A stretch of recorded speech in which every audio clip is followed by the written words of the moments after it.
From Keene in the Shire, the Liberty Media capital of the world, this is Daryl W. Perry, host of FPP Radio News for Saturday, August 19th, 2017. Silver is trading at $16.99 per ounce. Gold is valued at $1,285 per ounce. Bitcoin is trading at 4.1 cents, and the average price of Bitcoin is $4,105.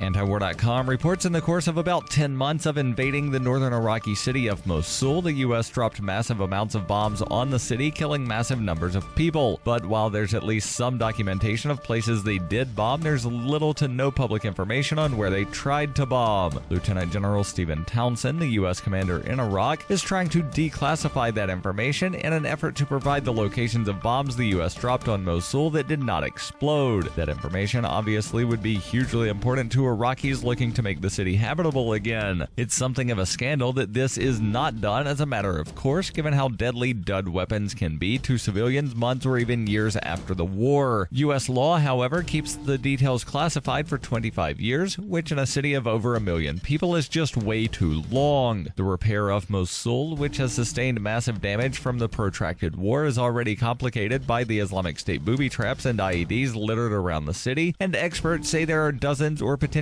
even hundreds of U.S. bombs mixed in with all of that. Without declassification, the location of U.S. bombs are as big a mystery as the location of anything the Islamic State left behind.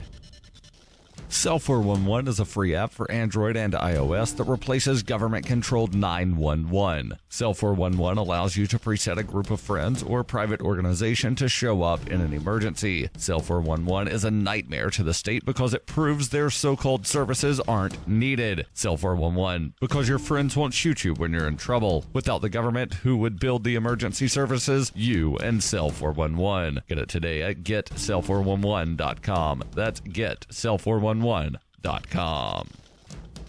UPI reports the U.S. Commission on Civil Rights released a statement Friday condemning President Donald Trump's announcement that he intends to ban transgender individuals from serving in the military. A majority of the commission, which is bipartisan and operates independent of the executive branch, voted to oppose Trump's stance, which he announced on Twitter, but has